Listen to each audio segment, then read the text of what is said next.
This Nantucket beachfront home just sold for $200,000 when it was estimated to be worth $2 million. And the people that sold it are more than happy to get rid of it. Here's why.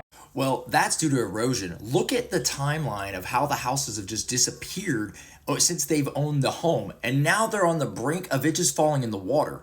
You see, Nantucket, which is also known as Billionaire Island, is suffering massive erosion. Especially, they had 3 large winter storms this past winter, and they're experiencing erosion at half of a foot to 12.5 foot per year. It's incredible, and home prices are just plummeting, especially the ones that are closer to the water. Now, when they were originally thinking about getting rid of their home, they were concerned about selling it to somebody because they feel it's not going to be there in a few months due to the massive erosion they're getting.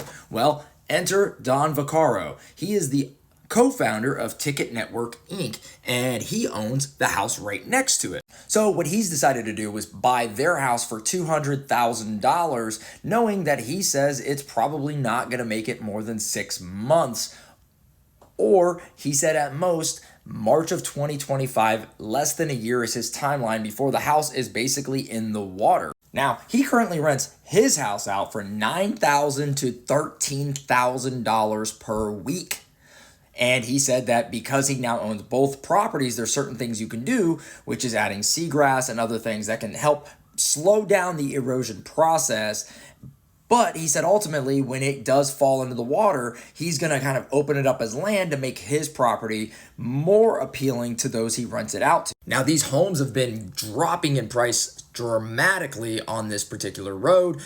There was some that were listed for $2.2 million, and they had to settle for $600,000. One of the guys, his name was Gene Ratner. His house was located here and is now totally submerged after owning it for only 14 years.